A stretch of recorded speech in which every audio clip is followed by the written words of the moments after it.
Shalom. Kita akan belajar dalam Injil Markus pasal 10 ayat 46 sampai 52. Temanya itu belajar dari Bartimeus.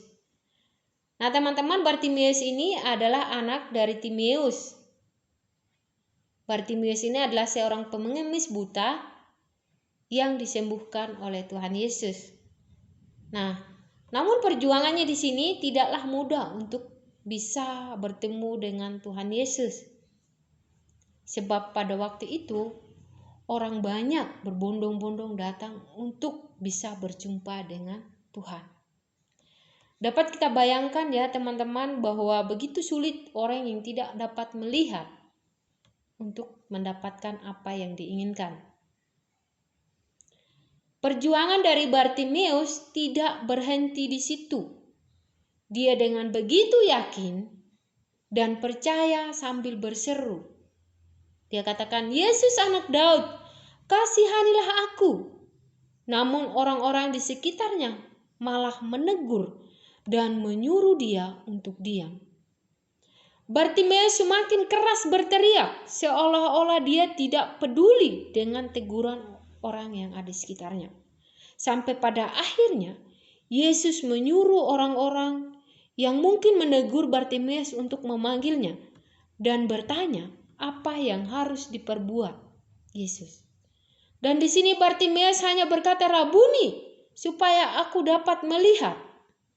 Dan seketika itu juga Bartimeus dapat melihat karena imannya yang besar menyelamatkannya.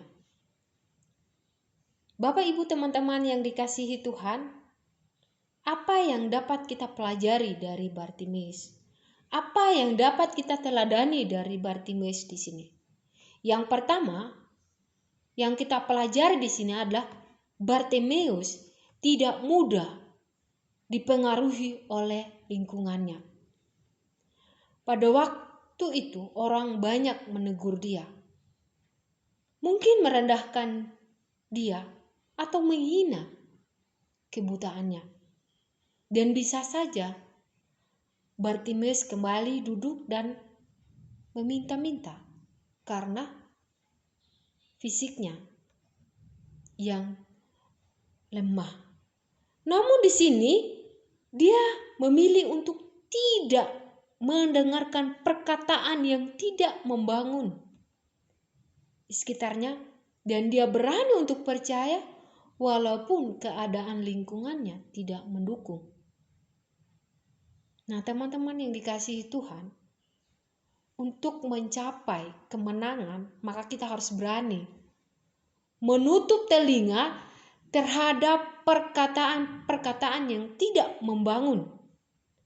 Adalah keputusan yang dapat kita ambil jika kita ingin bertumbuh dan tampil menjadi pemenang di dalam Tuhan Yesus.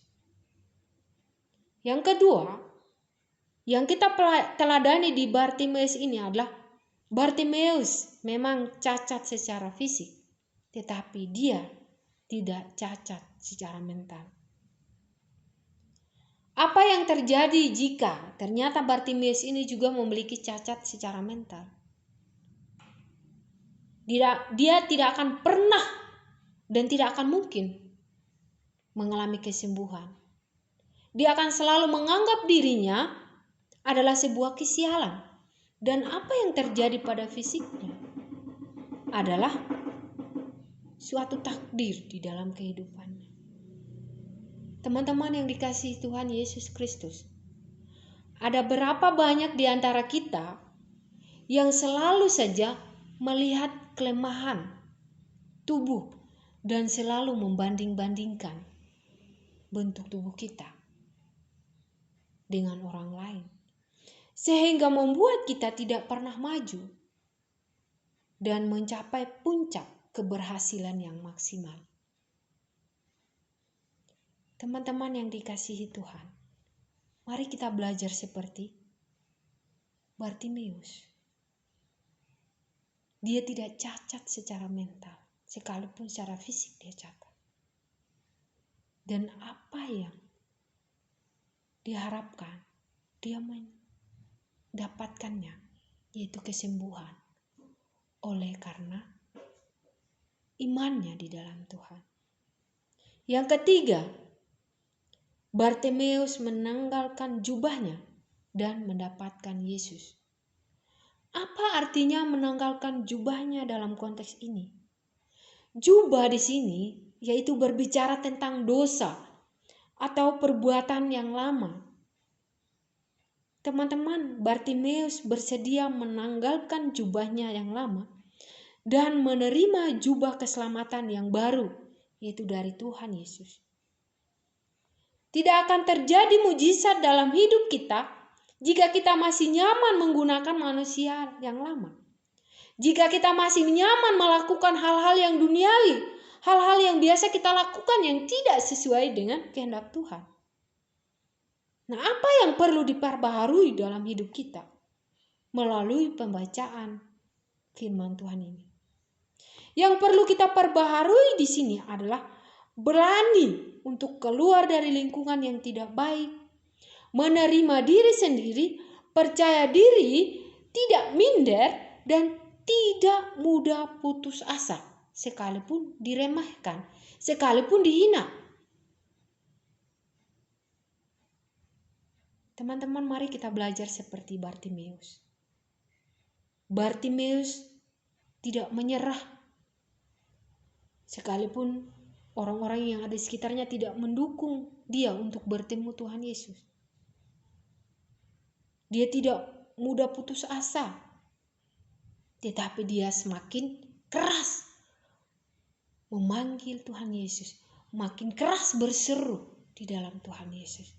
Dan pada akhirnya Tuhan mendengarkan dia dan memberikan apa yang dia inginkan, yaitu kesembuhan.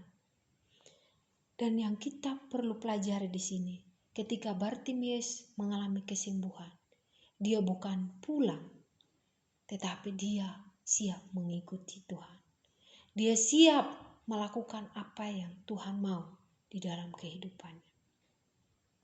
Teman-teman, kiranya firman Tuhan ini dapat menolong kita, memberkati kita untuk menjadi orang seperti Bartimeus yang tampil menjadi pemenang. Amin untuk firman Tuhan.